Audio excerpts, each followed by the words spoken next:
Buenas noches, escuchantes, y bienvenidos al Pasadizo. Un paseo poco transitado que pueda despertar en la mente una reflexión nueva, quizás una idea más, o puede que incluso un nuevo color. Un color que encienda una chispa que pueda brillar en la oscuridad.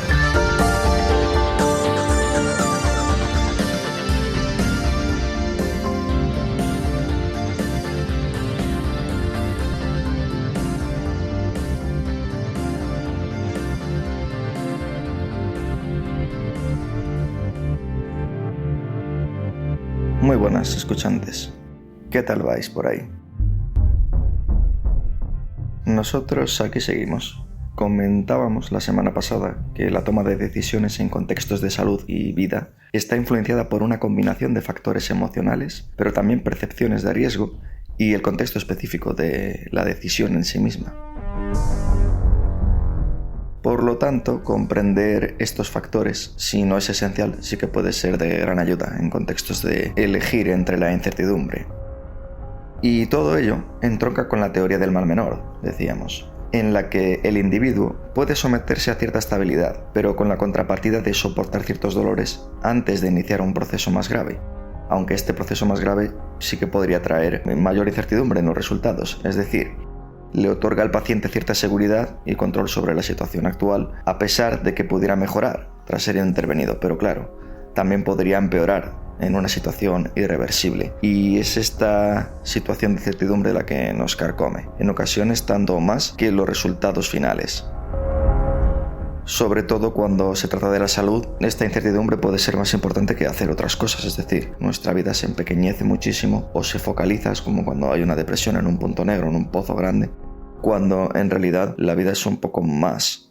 Cuando se trata de la salud es una cosa que llevas contigo. Es como que la incertidumbre te va carcomiendo y continúa contigo todo el tiempo, impidiéndote realizar otras cosas o pensar en otras cosas.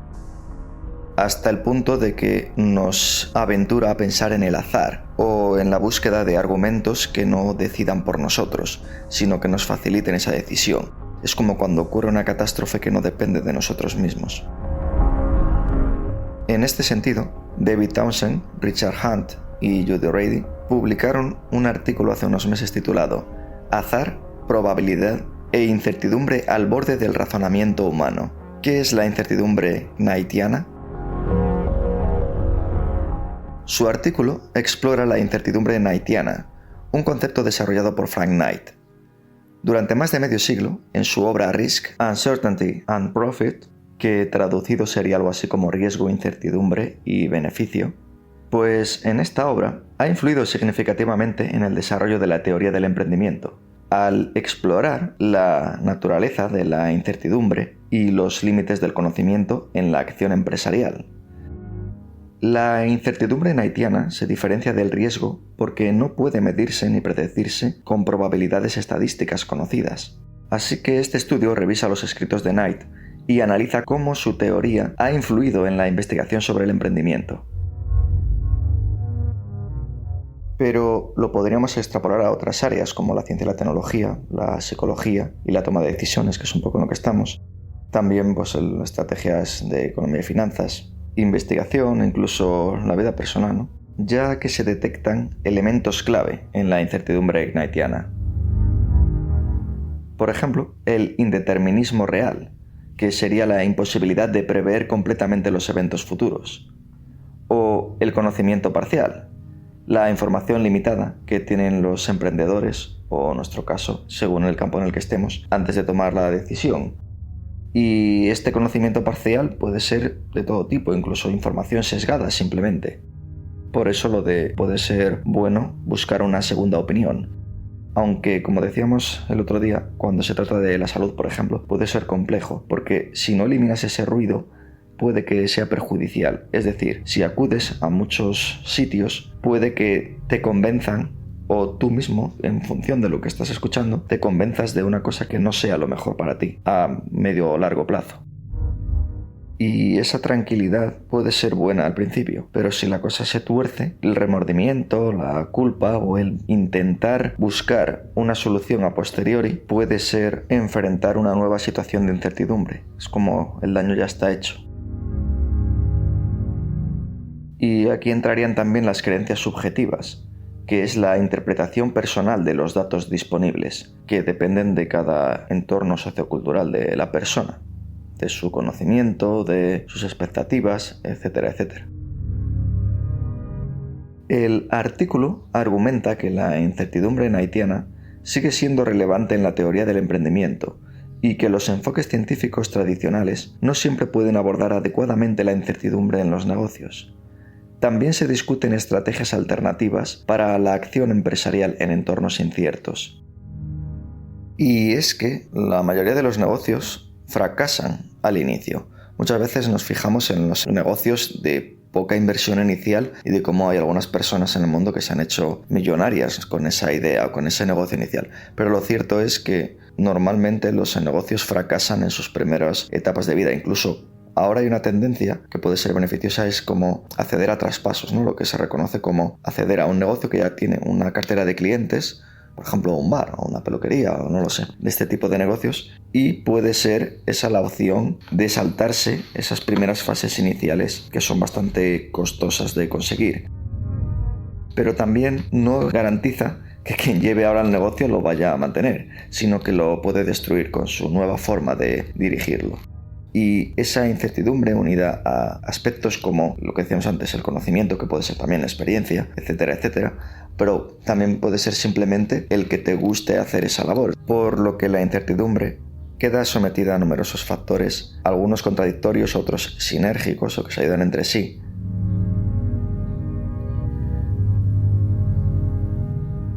Por otra parte, hemos encontrado varios artículos científicos que abordan la relación entre la incertidumbre en la toma de decisiones y las técnicas de ingeniería social.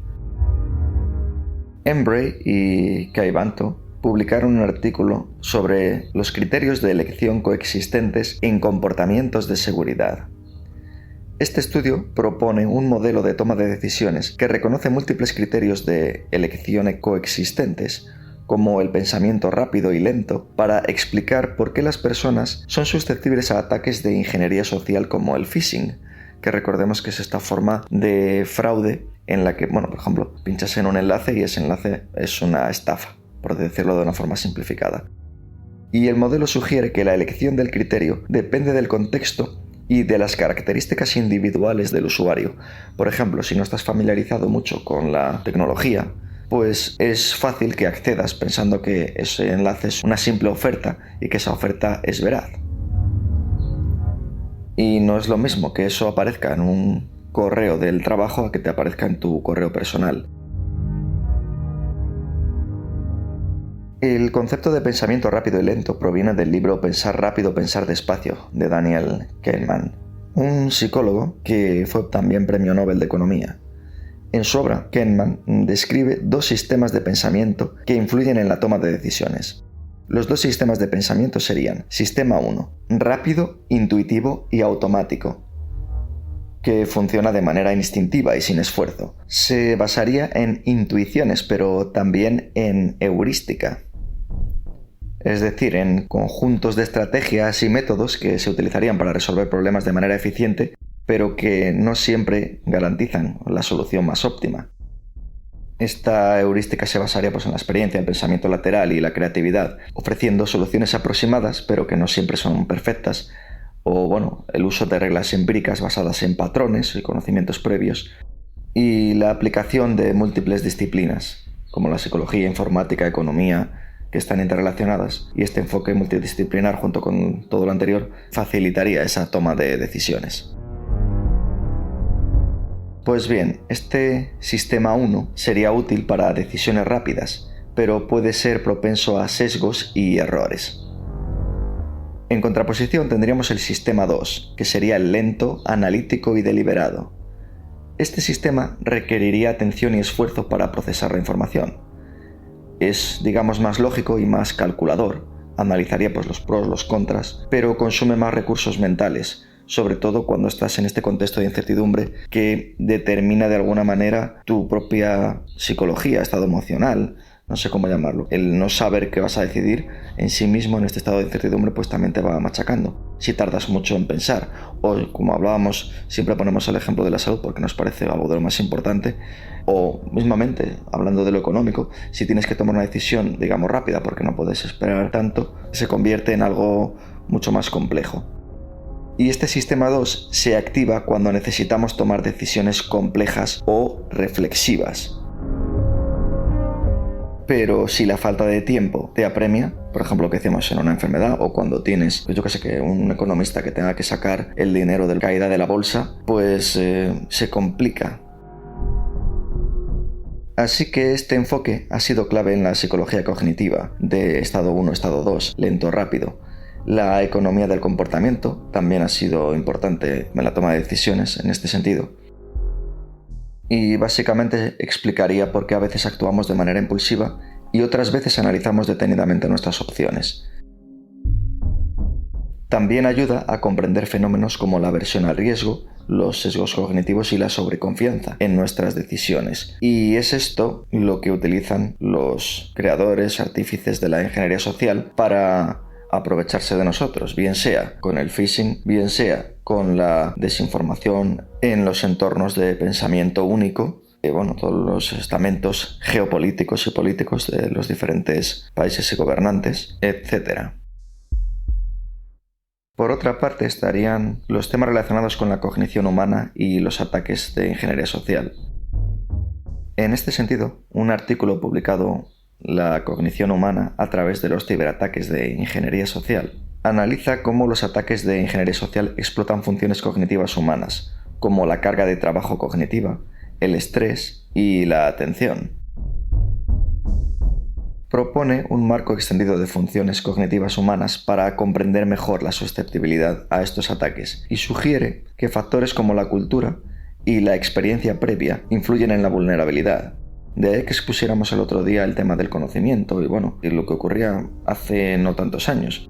Cuando la gente es analfabeta es más fácil de dirigirla socialmente. Y en ocasiones no es la clave solo el que esta ingeniería social acceda a lo más interno de nuestra, condición humana, como individuo o como seres sociales que podemos elegir libremente, sino cuando esa ingeniería social nos machaca. Es decir, si tú vives en un estado que está dirigido por ingeniería social, pero hábilmente tus expectativas son saciadas, pues no ocurre mucho. El problema viene cuando esa ingeniería social te está destruyendo como civilización a todos los niveles y sobre todo porque no te das cuenta. Un ejemplo claro es cuando hablamos de sociedades herméticas, por ejemplo, en Corea del Norte. Hace poco vi un documental en el que los propios coreanos no estaban tan descontentos porque era lo que habían visto. Siempre uso la misma teoría que contábamos en Escala de Tinieblas. Si tú una sociedad que desde que nace la tienes mantenida en un círculo, o en una cárcel, pues obviamente si no conoce otra cosa va a pensar que eso es lo normal, incluso puede llegar a estar cómodo. Se habla mucho ahora de la Unión Europea como una nueva plataforma de ingeniería social extrema en la que esas libertades de las que siempre se estaban abanderando ahora se han convertido como en la subyugación de los europeos a todos los niveles, a nivel económico, tecnológico, social, de las creencias, regulaciones desmedidas. Por ejemplo, en el caso de España hay subvenciones para destruir la riqueza. Siempre pongo el mismo ejemplo. Si tú tienes una unidad familiar, llamémosla X, lo lógico es construir, no destruir. Si yo ahí te digo, pues destruye este medio de subsistencia que tienes, o de progreso, o de lo que quieras. La industria, los cultivos, la pesca, todo esto está siendo atacado bastante inmisericordiamente a cambio de un dinero que más que menos se evapora y que no deja de ser de nuestros propios impuestos. Es como que autofinancias tu propia ruina y ahí sigue la ingeniería social trabajando para que no haya una mejora sustancial. Pues en definitiva la ingeniería social es una técnica de manipulación psicológica utilizada por ciberdelincuentes normalmente, pero eso se ha transmutado a todos los estamentos. Nos gustará citar el político porque es un poco lo que se está sintiendo. Que lo único que se trata es de engañar a personas, de hacer que toda la corrupción, todos estos eventos catastróficos, como les llamo, que hace unos años podrían ser básicamente objeto de gran repulsa, se consideran casi normales uno detrás de otro. Y a la vez esa ingeniería social también sirve para obtener información confidencial. Lo tenemos día a día. Con el momento que tienes el móvil cerca o cualquier otro de estos dispositivos, pues bueno, están estas grandes compañías que nos dan estos servicios, pues ya sabemos, nos escuchan todo lo que quieren. Y eso lo usan en nuestra contra en muchos casos, incluso para vendernos cosas que no necesitamos o que no queremos. Sé que para mucha gente es muy conocido, pero otras personas hasta se sorprenden de que hablemos en estos términos, como diciendo, no, si yo soy libre para elegir. Y yo creo que no tanto así, porque esta ingeniería social se basa en la interacción con los usuarios y el conocimiento de sus emociones y debilidades. De hecho, se sugería que esto que recientemente ocurrió en España del apagón nacional, que pudiera ser simplemente un campo de pruebas, ¿no? O incluso, aunque no lo hubiera sido, también serviría como una prueba para ver cómo se reacciona. Lo de la Dana, la pandemia, todo lo que queráis. Y estos artífices de la manipulación psicológica en la ingeniería social utilizarían técnicas de persuasión, amenazas o inducir miedo o urgencia para que la víctima actúe sin pensar. También se harían pasar por otra persona o entidad. Si hablamos de política, pues van a buscar un mal mayor o le van a echar la culpa a alguien, pudiendo simular ser pues autoridades, empresas, gobiernos o incluso amigos o familiares para garantizar la confianza de la víctima en este caso. Aquí ya estaríamos hablando más de atender a las emociones y relacionarlo pues con tu estado social más cercano. También es muy común en la información no dar esa información, es decir, no citar exactamente las fuentes para que tú puedas contrastarlo. Son datos o palabras que están especialmente elegidas y según en qué bando estés o en qué posicionamiento te las cambian. Aunque el significado sea el mismo, pero estamos acostumbrados a que algunas palabras han ido modificándose hasta que adquieren una semántica, una diferenciación, tienen una acepción más peyorativa o maligna según cómo se utilicen. La elección de este vocabulario pues es ingeniería social en estado puro.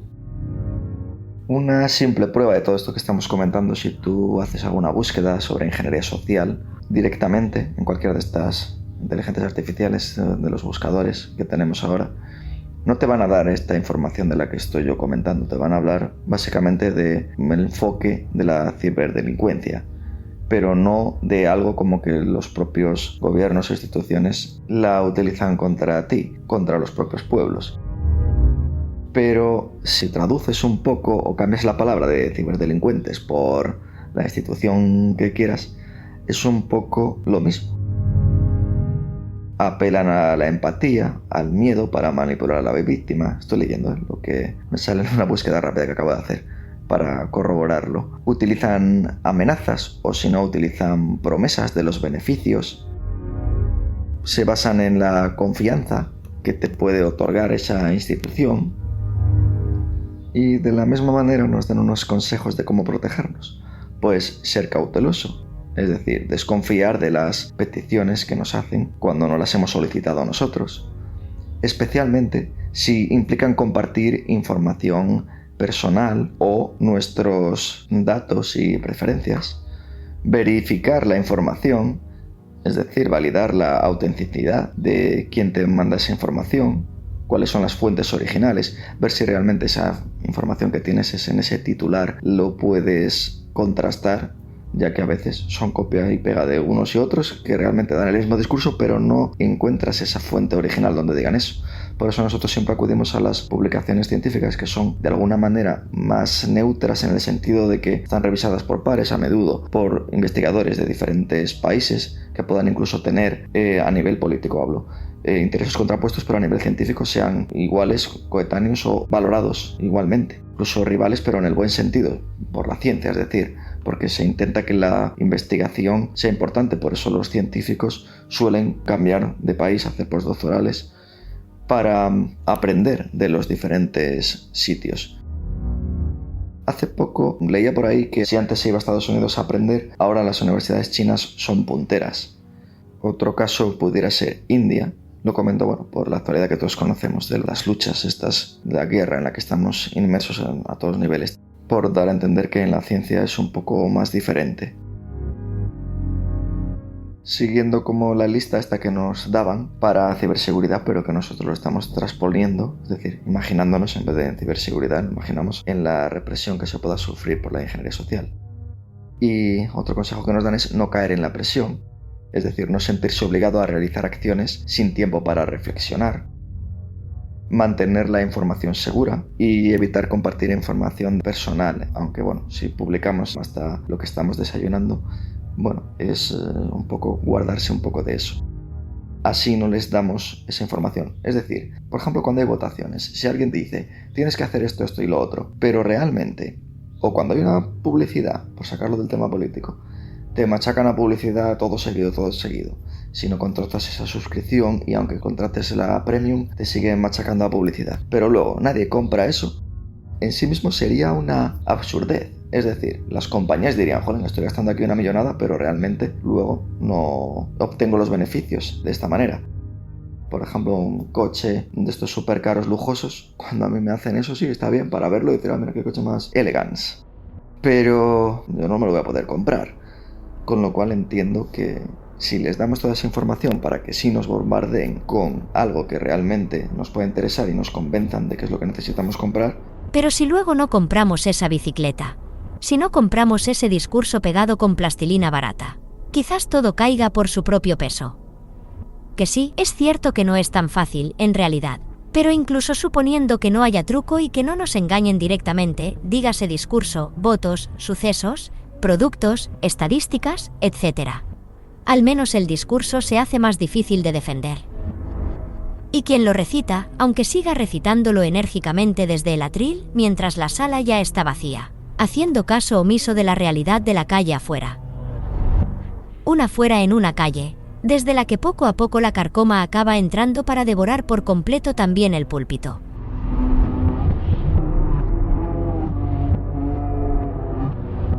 También hablan de educarse, a la vez que están machacando la educación. Es un poco un contrasentido. Y eso, conocer los diferentes tipos de ingeniería social y las estrategias para identificarlos. Vamos, que ellos mismos nos han dado un poco algunas de las respuestas.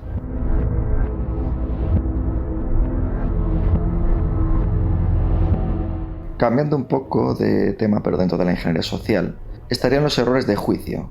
Un artículo titulado Hacia una evaluación de los errores de juicio en ingeniería social utiliza la metodología Delphi con un panel de expertos para identificar y validar errores de juicio comunes que las personas cometemos al enfrentar ataques de ingeniería social. El objetivo sería desarrollar herramientas que ayuden a predecir y mitigar estos errores. Y por encima de esto nos interesa la psicología social de esta ingeniería social. Algunos de sus documentos exploran razones psicológicas por las cuales la ingeniería social sigue siendo una estrategia efectiva para los atacantes y analiza tácticas, técnicas y procedimientos utilizados para manipular a las víctimas y ofrece algunas recomendaciones para identificar y contrarrestar estas amenazas, como las que acabamos de decir.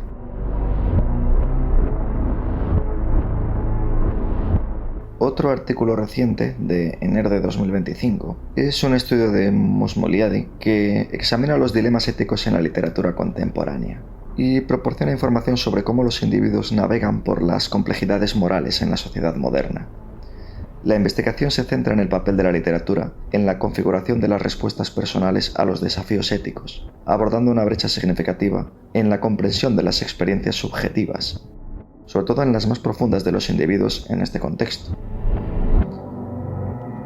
Y es que los estudios anteriores no han prestado mucha atención a cómo los individuos interpretan y responden a los dilemas éticos a nivel personal. Para abordar esta brecha, el estudio emplea un enfoque fenomenológico, investigando cómo la literatura ayuda a los individuos a dar sentido al conflicto moral y la incertidumbre en el mundo moderno, De hecho, en épocas pasadas recordamos la quema de libros en las diferentes culturas y estados de la historia. A través de entrevistas en profundidad y análisis temáticos, los hallazgos revelaron que la literatura sirve como un espacio reflexivo para explorar las decisiones morales, sobre todo porque los libros nos imbuyen, en nuestro propio pensamiento, es decir, nos lo tenemos que imaginar. Es más fácil que esto ocurra que no cuando ya nos dan toda la información, por ejemplo, en una película o incluso en un documental. En el libro nos tenemos que imaginar esa situación conforme a todo lo que nosotros reconocemos en nuestro inconsciente y subconsciente, con lo cual es una elaboración más propia, es un pensamiento más crítico, más reflexivo, y permite a las personas comprometerse con las cuestiones éticas de una manera profundamente personal y transformadora. Los resultados destacan el papel de las obras literarias como herramientas vitales para el desarrollo moral, mejorando nuestra comprensión de cómo los individuos enfrentan las opciones éticas en la sociedad contemporánea. Estos hallazgos contribuirían al discurso más amplio en la filosofía moral y la literatura y sugieren nuevos caminos para futuras investigaciones. Como siempre, las investigaciones continúan. Y como ya hemos llegado a una extensión suficiente, nuestras investigaciones continuarán si ahí seguís. Gracias por estar ahí, buena semana y nos escuchamos en el siguiente.